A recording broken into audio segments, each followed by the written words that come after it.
on this episode of the Think Alpha Project, we have the one and only Jenn Duong. How you doing? Good. How are you? Good. I appreciate you being on. No, this is great. Of course. This is always fun. So we've definitely had some awesome conversation. So we're going to revisit some of that. Yeah. Before the cameras were rolling. I know. But I want to talk about, because I just want to say that from hearing your story and learning about you so far, it's like I'm just so proud of you. I'm so proud of you. And a story like yours is what I strive to continue to highlight, because you're showing that it's possible. Just simply stated, But speaking of your story, I'd like for you to share, well, first of all, I want to share some highlights and then add in some things if I miss any. Right? Okay.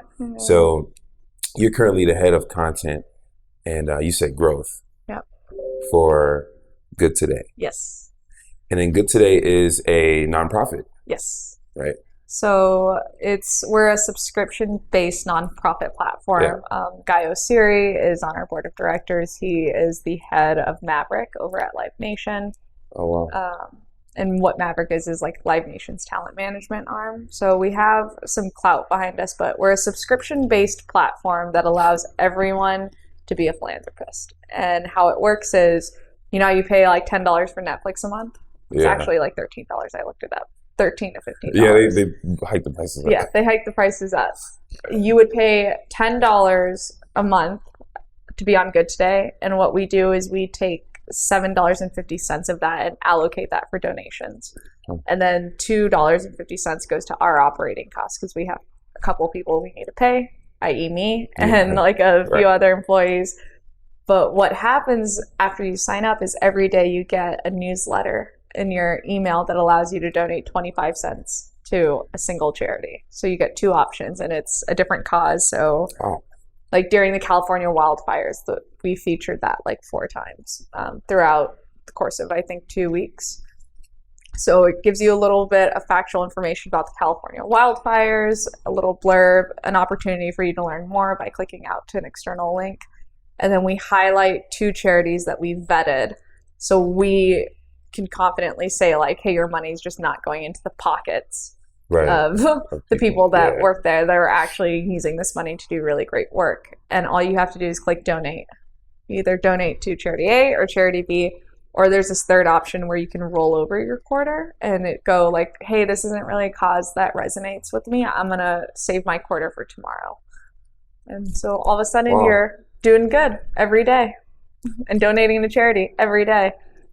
I actually didn't know about that. Yeah. That's pretty cool. And so what it really taps into, because like 25 cents isn't a lot. Right. But you also think about all the things that we spend 25 cents on, whether it's a stick of gum, we lose it in our pockets, just carrying it around. Mm-hmm. But what happens when, there are 10,000 of us donating 25 cents every day? And that means every day we're cutting massive checks to charities. The platform, we're sitting at about almost 900 members right now, but we're getting ready to launch some stuff, and we have a ton of members getting ready to be onboarded with this launch. So I can't really speak too much about it. Right, on a hush-hush. It's a little bit of a hush-hush thing, but it's this idea of how can we tap into the power of community, and how can we also teach people a behavior of doing good every day. Like, you start every day off by reading this newsletter, you learn something, you learned about 2 new charities, and you donated to one of them. Mm-hmm. And so I don't know, like before I came on, I kind of got the brief of what our mission was and what the vision for this thing was. And I was like, I want to be a part of that. Like, I want to help build it. Yeah. It's like all my interest in one job. Yeah. I'm like, oh, this is so cool. Well, it sounds like you found something. Yeah, hit the jackpot with that one. Yeah. Because oftentimes you have to like reach in different places to get a little bit of all the stuff that you like or are interested in. Totally. Yeah, find it all in one place. Also, too, like, I want to talk about just your journey up until this point, because you spoke about that to me, and I was like, whoa, Yeah. Because you started. Well, tell me how you even got started in this, because you were with VR, doing VR stuff. I was doing a lot of VR stuff. I still am doing a lot of VR stuff. but just more on my own time. I started working on some like smaller film sets in LA, just like film school graduate students that were working in the industry doing their projects. And so I was like, I have a network in LA. I'm already kind of doing what I want to do, or have a foot in the door. So I'm just going to go to community college and I'll save a lot of money. And if I can get into NYU once, I can do it again. So did the whole community college thing. But while I was in community college, I was also working at like a social media influencer company as a videographer. I was also working at a tech startup, helping them do biz dev. And through the tech startup, I started hearing about VR. And I was, again, really closed-minded and super arrogant. And I was like, VR is stupid. Like, who would put on a headset to watch anything? That's dumb. Like, it's either film or television or theater. Like, those are the mediums of storytelling. And anyways, I ended up meeting the founders of this little VR production company.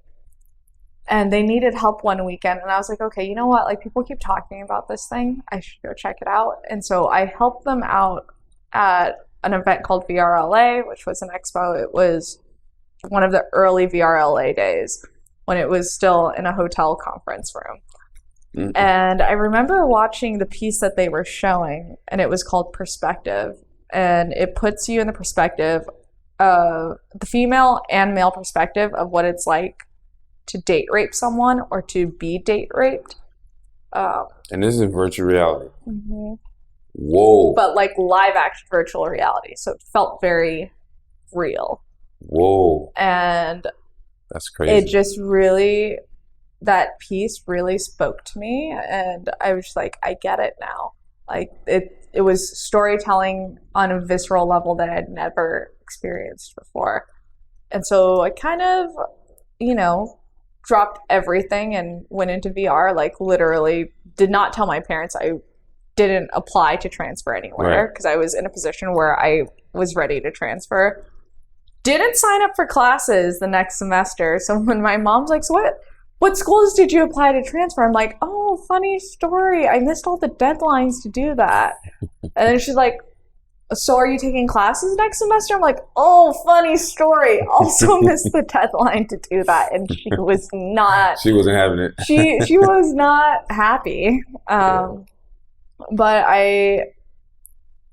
at that point, when I was telling her all this, I had also gotten an internship at that VR production company that I was telling you about. And I told my mom about this VR thing, and I was just like, just let me. And I had been working at that company for like it had been the past couple of months. Like I quit all my other jobs, went over there, still school time. And I just told her, I'm like, there is a real opportunity here. And I'm like, and I need you to let me go explore that. Like, give me a year. And if I don't make something of myself, I'm like, I have a 4.0 GPA.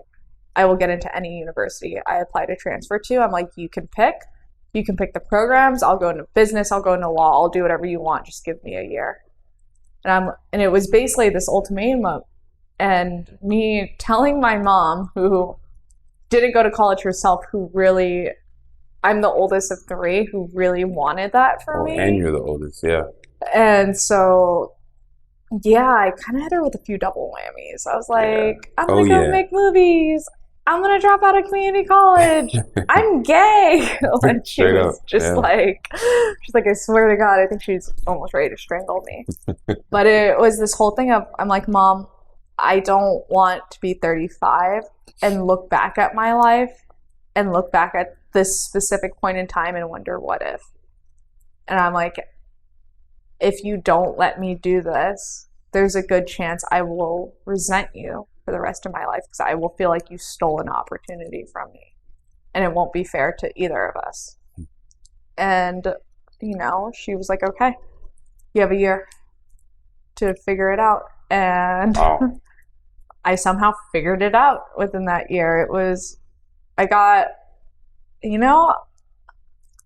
I think I just got really lucky. I think I was in the right place at the right time for a lot of the opportunities that I got, and I just met the right people, and I was really, really fortunate to have mentors and still have those mentors like support me through all my career decisions and to kind of be my guiding voice and voice of reason. So yeah, that's and anyways, went into the VR thing. While I was working in VR, I met a really incredible woman named Julie Young, who was only a few years older than me. We co-founded Women in VR, started Facebook groups before Facebook groups were cool. Became big, yeah, and grew that community from like 200 people. We had to beg people to join the Facebook group when we first started. You had first. And now it's a community of over like 10,000 people, and it's predominantly women. It's 80% women to 20% men. We keep that ratio just because we feel like men should very much partake in the conversation and that their opinions and voice matters, but it's also an opportunity to show them what it would be like to be in a space where females are leading the thought leadership, and for them to learn a little bit more about like the sexism that we experience so they can then be better allies. So yeah, it's been a little crazy. I feel like a chicken with my head chopped off, and I'm just like running around trying to figure out what sticks. Yeah, I know. But yeah, it's been great. But what I hear from your story is like overall, I just want to highlight the time where you had to have a conversation with your mom, and I feel like for so many people, they're so held back from the things that they want to do because of the opinions of parents. The people they care about, especially their parents. Totally. Yeah. I think, quite honestly, I think I was at a point where I love my parents and I really respect them, and their approval in a way means everything to me. Mm-hmm. But at the same time, and I hope this doesn't sound like it's coming from a place of ego, but at the same time, I realize I'm like, my parents don't have to wake up every day and live my life. Exactly. And I'm like, I get one life. I get one chance. Am I going to live that for my parents, or am I going to live that for myself? And I think just like even in romantic relationships, there's a lot of compromise. And the compromise I made with my mom was like, give me a year to do this. If not, if I was wrong, like when I'm young, I have time to fix this mistake. I'm like, it's just like me taking a year off of school. You know, she wasn't exactly thrilled at that positioning either, but it was like, I have this really strong belief that it's like, be smart about the dumb decisions you make. Dropping out of college, all in all, from any perspective, dumb decision. Right. But I was smart. I had my 60 credits, which were the amount of credits I needed to transfer. And thankfully, like, I went into community college already stacked with a lot of credits from the AP classes I took in high school. But I worked really hard to get a 4.0. Like, I'm not really book smart. It's hard working. Yeah. Like, just, I completely disengage when I'm in a classroom situation. Like, I will fall asleep during a lecture. Tell me about it. I slept through all of my lectures. So, like, my nights after work would be spent, like, rereading, like, taking my own notes in the notebook, you know, and doing the homework and really making sure that it was all really so I could get a 4.0 so I could transfer to NYU. Like, that was kind of like the main driver. But I also realized I'm like, whatever happens, I've set myself up for success. I kind of hate that term because it's like, what is success and how do we define it? Yeah. But like, I made sure that I would have more opportunities by dropping out of college. Does that make sense? I don't know. Yeah, because the thing is, what a lot of people do when they drop out, though, is there's really not a plan. It's just dropping out to almost run away from something. Yeah. But in your case, you were actually running towards something. Yeah. Yeah, you're saying, I'm dropping out because this is what I could see. Yeah. And that right now for me is actually a better option for me than staying in school. Exactly. You know? But it was also that, again, like that plan. And I also like kind of like hate being like, plan B, like here's what I'm going to do if plan A fails. Because Right. I like to have the mindset of like, if you have a plan B, then you're not going to put all of your effort into plan A because you're going to be like, oh, I have that fallback. But it's the same reason why we should have some money in our savings account, is if anything were to happen, you have a cushion. And so that was the thing. And I think like anytime you make a ballsy decision or choice like that, you have to have something lined up or something. Okay. So you're not all of a sudden 6 months later like homeless on the streets, you know. Especially if you live in LA. Especially if you live in LA, where like housing is really high. And it was one of those things that I love my parents, but I was done living at home. I didn't want to live at home anymore. You grew up in LA? Yes and no. I went to high school in LA. I'm from Albuquerque, New Mexico. Oh, wow. Like born and raised. Wow. So I think, am I at the point? Yeah, I'm still at the point in my life where I can say I've spent majority of my years alive in New Mexico. Yeah. Because I didn't move until like I was 13. Okay. Well, that time is coming. Yeah, that time is It'll be here before you know it. slowly coming. Got a couple more years, but yeah. So I like to say I'm split. Right. But yeah, so that's kind of. Anyways, sorry, tangent. But the point is when you're having those conversations with your parents, stick to what you want to do, because your parents aren't living your life. I think it's where those conversations get hard is when your parents are relying on you. Yeah. You know, I grew up raised by a single mom who was a real estate agent and didn't have a college degree. And, you know, even after the economy tanked from the housing crash, like my stepdad had a pretty stable job and my parents worked really hard. They both came from fairly poor families, but they worked really hard to get where they were. So I was fortunate enough to be raised in a house where by the time I started like being like, I want to go do this and make movies, it wasn't like I was working like 5 other jobs to help support my family. And I understand that like that's a privilege that not everyone has. Yeah, for sure. Yeah. And so I think it's always hard, but at the same time, it's like, if you're going to make a stupid decision, just be smart about how you make it. And that is going to equate out differently for everyone. For sure. Yeah. Yeah. And another thing too, is that because at what age did you have that conversation with your mom? About dropping out? Yeah. I was 19.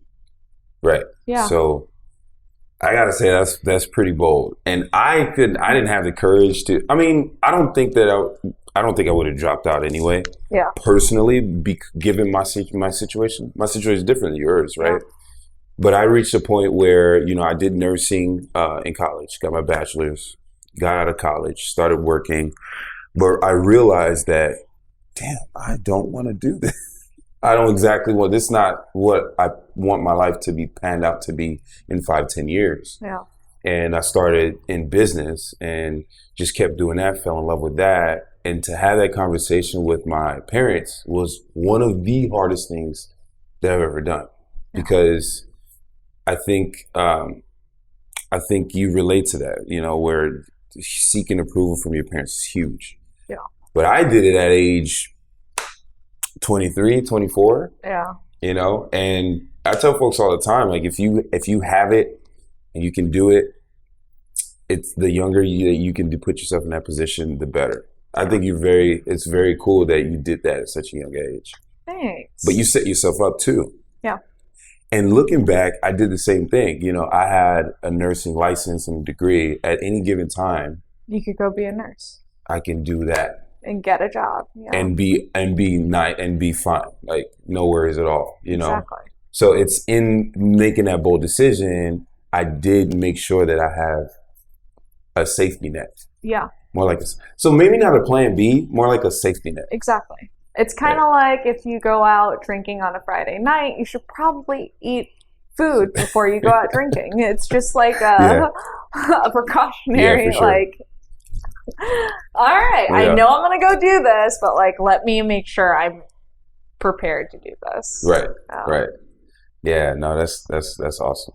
Wow. See, no. Okay. So that's something we didn't talk about, which is pretty cool. Yeah, that is very cool. We talked about a lot of stuff before we started rolling the cameras. Yeah, for sure. Yeah, another thing we talked about was you mentioning the whole, because I did see your Twitter and I saw your comments on the new Gillette ad talk about like masculinity and stuff like that, or toxic masculinity. I don't even know if I don't think masculinity, I wouldn't define it as toxic. I think growing up, we're raised to think that boys like blue and girls like pink, and girls are allowed to be the ones that cry and boys aren't allowed to cry. And whether people want to admit it or not, and look, I'm not a guy. I identify as a female. My pronouns are she, her, and hers. And so in the same way that I would never want a man to try to assume what it's like to be a woman. Right. I don't want to put myself in the position of like, how easy is it to be a man? Because I think it's a really complex topic, actually. I think it's nice for us as women to just assume that men have it so much easier. But I also think men get away with a lot more than women, especially in the workplace. Like, men are allowed to have pushback, and if a woman has pushback, she's a bitch, or she's difficult to work with. I see why that would be true. You know, and I think that's where there's this envy from the female side going into like, oh, how nice is it to be a guy? Guys can catcall. You think a lot of women say that about guys? How nice is it to be a guy? I think a lot of women go, oh, wouldn't happen if I were a guy. Wouldn't have gotten that raise if I were a dude. That's interesting, huh? Damn. But at the same time, I think it all goes back to the traditions of family dynamics and how men are raised. And there's cultural dynamics in that too. Right. And I think I really enjoyed the Gillette ad because a lot of people reacted going like, way to attack your main target demographic, like blah, blah, blah, blah. Like, and then they're all saying like, I'm a man and I treat women with respect. And it's like the entire second half of the ad shows men stepping up. Like a guy stopping another guy from being a creep and catcalling a woman. A guy breaking up two boys fighting, because it's not boys will be boys. It's like, hey, violence isn't okay. And I think they showed a lot of examples of men doing what I consider something that's really great. And so I think the conversation that I at least got from that ad was, how can we redefine masculinity? And I get that I used to date men. I identify as lesbian now. I realized I'm very gay at some point in my life. Okay. But I know guys also feel that pressure in the dating space that's like, oh, I have to be this way and like emotionless for like women to want that, because like women want a man. But it's like, what does that mean? Because most women that I know, they want a partner. They want someone who treats them with respect and respects their ideas and is open to hearing new ideas, you know? Like, it's not... Right. But at the same time, there are a lot of women that are like, hey, I just want to sit at home and be a housewife and you go off and win the bacon. Right. Like, this is what I mean by it's a very complex topic, because now we're talking about cultures and traditions.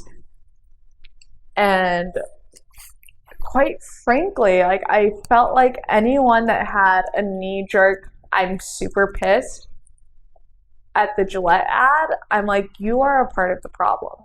Like, that was definitely like the initial reaction I had. I'm like, if you are super upset over a fucking razor ad and you feel like personally attacked, like and take it offended personal, right? I'm like, women feel personally attacked by fucking 90% of media. Like, oh, I need to be a size 2 model with washboard abs to be defined as beautiful and to be defined as hot. Like, society is constantly telling women how we should be. In television shows, in movies. Right. You know, and I think, I love everything you're saying. I think that there's multiple sides to this too. Yeah. It's not black and white. It's not black and white. I agree there. And I want to share with you what my thoughts were on the Gillette. When I first saw it, I was like, oh, okay. You know, and I saw that the amount of dislikes on the YouTube video were like double, like more than double of the likes. And I'm like, dang, this is crazy. There are some things that I saw that were beautiful in that ad, and there are some things that I disagree with. And there are also some things, Jen, that I think I would contribute it to propaganda. I think it's propaganda. I think the folks making it, that they're sending a specific message, and it's a little bit one-sided. And let me explain. Yeah. For example, you know, what's interesting is, for example, I'm a man. Yeah. I'm a straight male in LA who dates, for example, right? Yep. So, first of all, I got to say that I'm not the type of person to, you know, the guy that was in that ad who the white dude that was like, saw the lady pass away, pass him, and then wanted to approach him. You know, I didn't see that necessarily as catcalling, because to me, what catcalling is if I'm driving and I see a woman driving, you know, I'm yelling and, you know, making those comments. Yeah. But the funny part is that I was in a dating panel about 8 months ago. And I said something. I said, I don't approach women anymore. And the entire room because it's mainly women in the room, they were so upset. They were so upset, Jen. It was crazy. And what I saw in that ad was, you know, the guy, I mean, he had that look of trouble on his face, like he's about to get in some trouble. Yeah. And then the other guy came out to stop him, like, no, not cool. But my interpretation of that is, wait, so so I can't approach a woman anymore? Yeah. That I'm interested in? That's what it looks like to me. Okay, that's fair. But you're saying that's more like a cat to you. It's more like a cat call. It was more like a cat call, like a guy stopping another guy from like, being hey, baby, creepy. like type of thing. Yeah. Okay, yeah, I definitely don't agree with that because that's creepy. Yeah, and I think like maybe that's also what it is. It's like we both see the ad very differently. You're like, yo, he's just trying to talk to the girl, and I'm all like, oh no. But as a woman, a lot of people look at me and they don't assume I'm gay, right? Because I'm very feminine presenting. But as a woman, like I can't tell you, I go to New York a lot. I can't tell you what it's like walking on the streets of New York at night. I've been catcalled. I hear guys trying to talk to me. Like, as a woman, I cannot walk on the streets at night with my earphones just fully blasting music. Like, I always have to have one ear out and be incredibly aware of my surroundings. You gotta be aware. Especially if I'm walking by myself.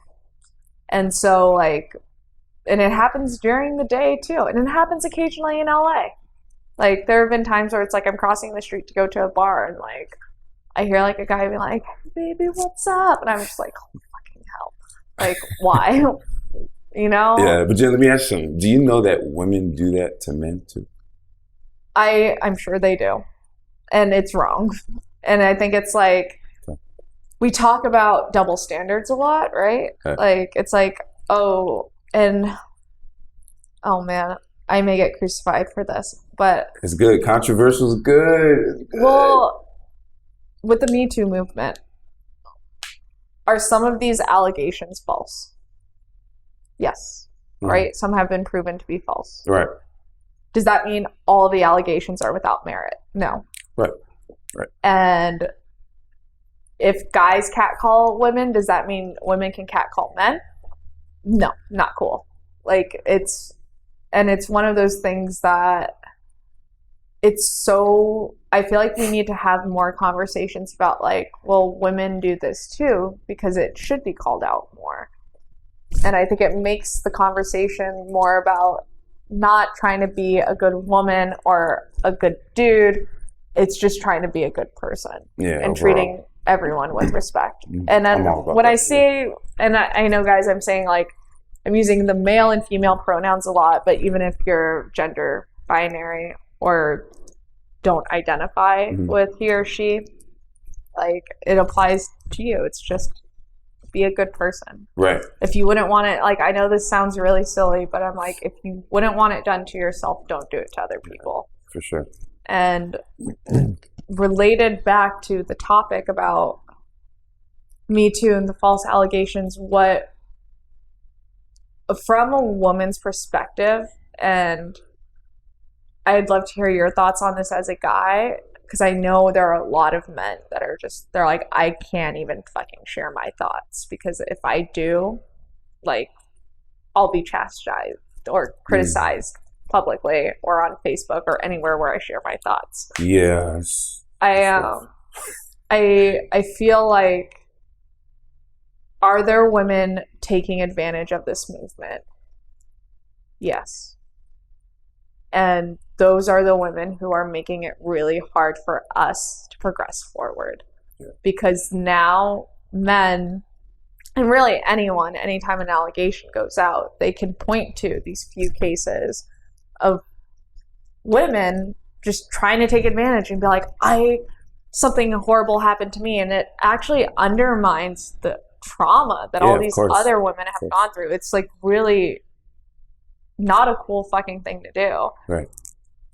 But at the same time, you have to understand that the reason why women more often than not, and the reason why, like, even myself more often than not will side with the woman, even in cases where it hasn't been proven true. Like, I get innocent till proven guilty. Yeah. But is because historically, if we look at the amount of sexual, like, sex crimes that have happened, most of the perpetrators are men. Yeah. And historically, women have been silenced for so long. So this is more like, I'm sure you have female friends that do this as well, but it's more like we stand in solidarity and we say we believe her, because too often have women not been believed. Right. I mean, the chances of it being true are actually pretty high, because statistically, it's corresponding with that. So I think, like, it's really, and so I get it. It's a really hard thing to talk about, and it's a really, like, I even get nervous saying that publicly, knowing that this is being recorded, because I don't think it's a popular opinion. But I also think it's something that we need to talk about more. For sure. You know? For sure. Yeah, I think with the shift in everything that's happening, like, you have women trying to take back power, right? So that we're all on an equal playing field. But my concern is what happens when it's not equal and women are just in power, and it's like it's going to be the same issues, just the rules are going to be reversed. And like I've seen stories on TV of like, oh, well, that woman sexually assaulted her intern or her assistant. And it's like, yes, because just because you're a man doesn't mean you're safe either. Like, men are victims, and that's okay. But I'm just saying, like, historically, it's mostly dudes perpetrating. So it's all with the stats, for sure. Yeah, so it's. So I get that, and I'm in agreement with a lot of this. You know, I believe personally in the empowerment of women everywhere. I'm Nigerian, for example, and in my culture, like, historically, women are. I wouldn't say they're oppressed necessarily, but they're silenced in a lot of ways. And, you know, what I'm seeing too culturally with the younger generation in Nigeria is there's more of a surgence of empowerment with women, and I'm all for it. I think the only thing that irks me sometimes is when I see that the means to do that is by undermining another group. Yeah. It's kind of like, even for me, like when, like for Black folks, like what I talk about, and yes, I'm gonna talk about race right now too, but what I see is a lot of times is, sometimes actually, is we've got some Black folks, they're trying to empower themselves, or we're empowering ourselves as people, but a lot of times it's trying to do so by undermining, let's just say, white folks or another group. And it's like, no, that's not the way to go, because all you're doing is making yourself look bad, to me. Yeah. It's like the way to do it is, let's just get this money. This is what I tell people. I say, let's get this money, let's support each other, and let's be examples of love and hope, just like Dr. Martin Luther King said. You know, let's be examples of love and get this money and grow as people instead of pointing fingers. Yeah. And that's the only thing I have against, the reservation I have when it comes to, this whole thing about women is, do so, because I'm all for it.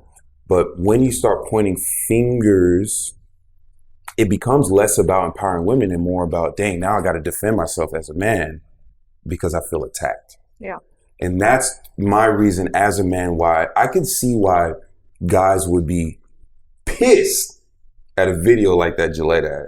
Yeah. And if, for example, just so you know, with the whole boys playing, I actually support that. Because to me, maybe another eye was looking at it as they're physically beating each other up. But to me, they were roughhousing each other. I believe that guys need to do that. Do you know why? Because I live in a society where, as a man, things happen.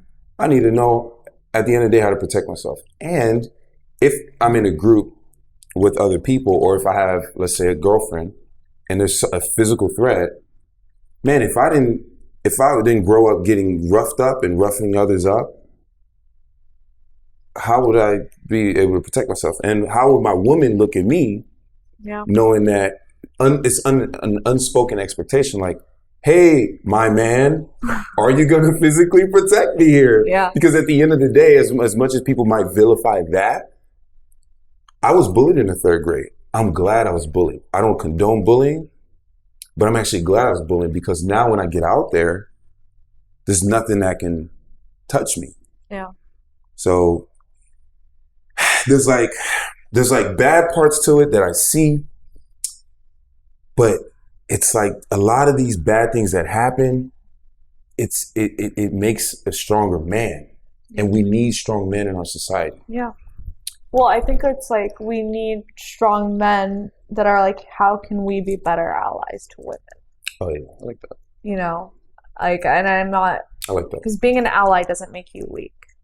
I like that a lot. And I think you're right. Like, it's like the unspoken expectation that like men are supposed to, it's like, how can we change how we define masculinity when we consistently as a society have this expectation that like men are supposed to be breadwinners, they're supposed to be able to physically protect, da da da da da da da da. And it's like where is that common ground? And it's like, I'm not a mother right now, hopefully not for a really long time. Thankfully I'm gay, so it would require some planning if I ever were to become a mother. You go out of your way and, it would require some extra steps. So and I have to acknowledge that. It's like, I'm not a mother, but I have a younger brother, and I've been pretty involved in his upbringing. But I'm also not a guy. And I think at the end of the day, like, it's going to be up to dudes to figure out where is that balance and how can I redefine masculinity. It's like, if you have a son, like, how would you want your son to be raised? And like, how do you want to redefine masculinity with your son? Because that's what it's going to be. It's going to be the men of today that are the fathers tomorrow, that are raising the kids of the future. Yeah. Damn, that was real. And I have thought about that for a long time. And it's part of this podcast that it's my platform to share that, actually, of what my definition of masculinity is. Because to me, it's leading with strength and leadership. But I believe strength also comes with vulnerability. Absolutely. And I think one of the only things that I disagree with what's traditional masculinity is a hiding or a masking of the vulnerability. Absolutely. And I lead with that, I don't have a problem telling someone, look, this is how I feel about this situation. We need to talk about that. I believe that's actual true strength. Yeah. Whereas masculinity oftentimes is seen as, no, I'm just going to beat your ass type of thing. Yeah. Or like, no, I don't have any feelings about it, but like really it's tearing you up inside. Yeah. But you don't want the girl that you're dating to think that you're overly emotional, so you like bury those feelings, and then next thing you know, you're in couples therapy 3 years later. Or you do something that jeopardizes the relationship that you actually wanted, And what I realized is when you're honest about your feelings, it helps cut through the bullshit. Amen. Say it again. Like if you don't want to be in a relationship, why are you gonna lead a girl on having her think that you might want a relationship one day? Yeah. Just come off the bat and be like, hey, I enjoy spending time with you. I enjoy being intimate with you.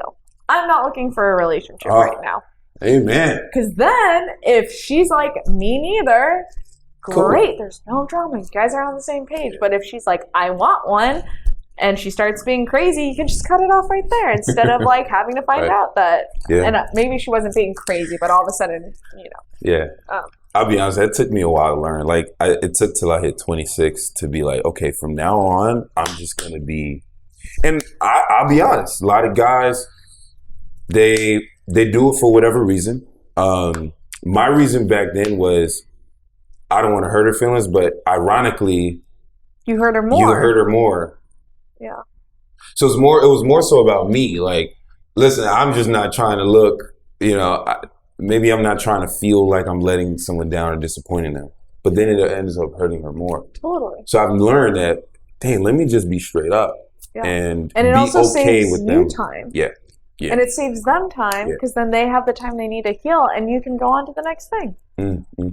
Which sounds really bad, but like, no, it's like, we all have better things to be doing with our time than... Yeah, you're right. Like, Right. And so I think it's just like, not just men, but women too. I think if we could all just be honest about our feelings, able to talk about it in an open space, the world would just be like pretty fucking dandy with a ton of rainbows everywhere. And so I acknowledge that that's not a realistic expectation, but I do think men need to do a better job of stepping up and being better allies. And I think women need to do a better job of giving men the space and education and support that they need to be better allies. Because sometimes some people just don't know better. But also, if we as women are just so angry about all the injustices in the world, then we will never see the good in other people and the opportunity that that person has to do good.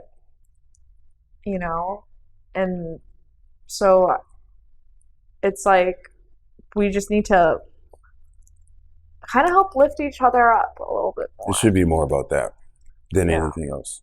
Yeah. That's the only way we can move forward. And I think that also replies with race tensions. Like I was telling you this before we started to film, like I'm young, I'm a woman, I'm Asian, I'm not white. The model minority thing is something that bothers me a lot as an Asian female because there's all these expectations of me that I just don't think are realistic just because, previous Asian Americans really succeeded. But also, like, you have to understand there's a lot of cultural influences as to why. Your parents tell you to do something, you generally do it. Yep. Yep. But I have constantly been trying to, quite frankly, just shut up, sit down, and take a seat in the back and listen and research and educate myself on Black issues so I can figure out how can I be a better ally to my other people, like my other people who are persons of color. Same thing, my stepdad's Hispanic. Thank you. And it's like, Because we will never progress. It's like you said, if we just keep pointing the finger. Mm-hmm. And it's like, hey, I get it. Racism is real. Right. And it is insane that we live in the society that we do today, and these are problems that we're still plagued by. But you will never get white people to be better allies if you're constantly shutting them out. You know, there was I saw online, and this is something that I'm still trying to understand, and it was like, basically, if you date someone, or it was just like, if you're white, you're inherently racist. And it took me, it caught me off guard, and I was like, I don't agree with that. But then I started like dissecting, and I think it's more like the inherent privilege that comes with being white, and the fact that that person is unable to see, that most white people are unable to see the advantages they immediately have over black people, and they take it for granted. Yeah. And I think I don't know, it was just something that was really interesting that, quite frankly, I think I'm still trying to unpack. But yeah, I would definitely say privilege. I don't know about inherently racist though. Exactly. Like, that's kind of where I'm at. Yeah, I've got white friends who love me and support it. They love. Yeah. So I wouldn't say that, but definitely privilege. And there are different, like, I don't ever like to just limit things to, let's just say, race, because at the end of the day, like, I understand, for example, for me, I'm 6'3", 240 pounds, muscular, I'm good looking. There's a privilege to that, and I know it. Yeah. And so, but what I do is, because of that, I make sure that I'm uplifting everyone who may not be, or who may not have those kind of features or stuff like that. Like, it can be someone that's just as talented as me and just as maybe smart as me, skilled as me, but I'll get the task or get the job, or I'll get the call because of the way I look. Yeah. And I understand that. Yeah. It's like, being good looking is a privilege. Oh, absolutely. Like, absolutely. Yeah. And that's why that's what I tell our folks today is, you better focus, as much as you focus on your skill, focus on your appearance too, because this is the world we live in. Unfortunately, just what it is. But that's just what it is, you know? But the point of what I'm saying is, yes, I look at it as a privilege thing, and it's just awareness. I think awareness, and it's just an open-mindedness too. Like, exactly. And I think that's the key part, is being open-minded. Open-mindedness will say everything. And dang, I don't think this is 20 to 30 minutes, but that's okay. It's all right. It's all right. Yeah. I mean, we touched on some great things, and this is probably the first time in the podcast that I've actually, like, I've had a guest come on where we touched on some really touchy issues like this. So I think this is a great conversation. Yay. Especially, I mean, race is always going to be there, but and that's going to be continuing we're going to move forward with that conversation. But the whole thing about, like, you know, male, female, that's worth talking about as well. Because our society is changing because of that. We need to talk about more. No, it's something, and that's the thing. It's like, we aren't having these conversations enough. And it's really awesome how open and understanding you are to, like, hey, I can tell you as a female, like, this is where I'm coming from. This is why the Gillette ad is great to me. Right. Is because it's showing how men can step up. Yeah. You know, I don't think I looked at it as an attack on men, because there are a lot of men that are already doing that. Like, I don't believe all men are bad. I think that is, and it's so funny because there are a lot of assumptions that because I am a feminist that I think that, and I'm like, no, you guys are just as much part of this equation as we are. And you just happen to already have more seats at the table than we do. So what can we do so that the same amount of women can also be at that table? Right. Yeah, we could talk about this for hours. I know. Honestly. But this has been great. Yay. Well, I would say in general, thank you for the amazing conversation. Oh, And no. I gotta say this though. You gotta let me finish. I gotta All tell you right. this, that like for you to have taken such a bold step at the age that you did, I just want to say, so thank you for your courage, because your story. I hope you continue to do more public speaking, because your story matters. Your story is going to unlock a lot of things for folks who are scared. Like they're scared to really get out of the box. Yeah. And we need more people to do that. To me, that's what leadership is. Yeah. You know? So I appreciate you for not only doing that, but willing to talk about it. And talk about the issues that matter most to you too. Thank you. No, and thank you for having me on. Yeah. This was really fun. Yeah, absolutely. So how do we find you before we go? Oh, yeah. I don't know. I found it easily. So. Yeah, I came up with this. You can Google my name. There's that. Yeah, right. Jenn with 2 N's. But my handle is Jendifer, which is Jenn with 2 N's, Defer, because my full name's Jennifer. My last name starts with a D. I thought I was being really clever when I was like 14 and came up with that, and I kind of just stuck with it.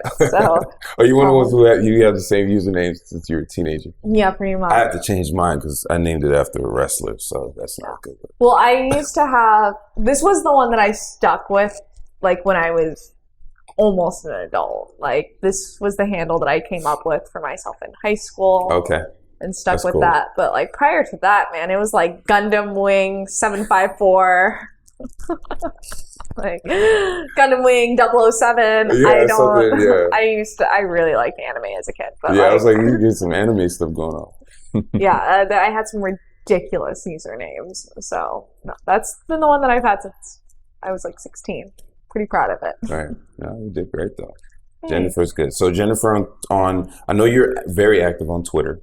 Pretty active on Twitter. You're also on Instagram. Yes. See all my personal life and excessive photos of my girlfriend and I via my Instagram stories. Good. It's all love. Yeah. And then, of course, just for those of you watching, make sure that you check out. We got show notes. Show notes at the bottom of the video. So just click on the link. You'll get to know more about how to reach her, what she's about. More about good today, which is really good too. Yes, Yeah. we like to do good today. Not good, like not okay today, but like specifically good today. Today. I mean, today is all we have, and then tomorrow, today is all we have again. Yeah. That's what it is. So once again, I appreciate you. Thank you so much. Thank you for having me.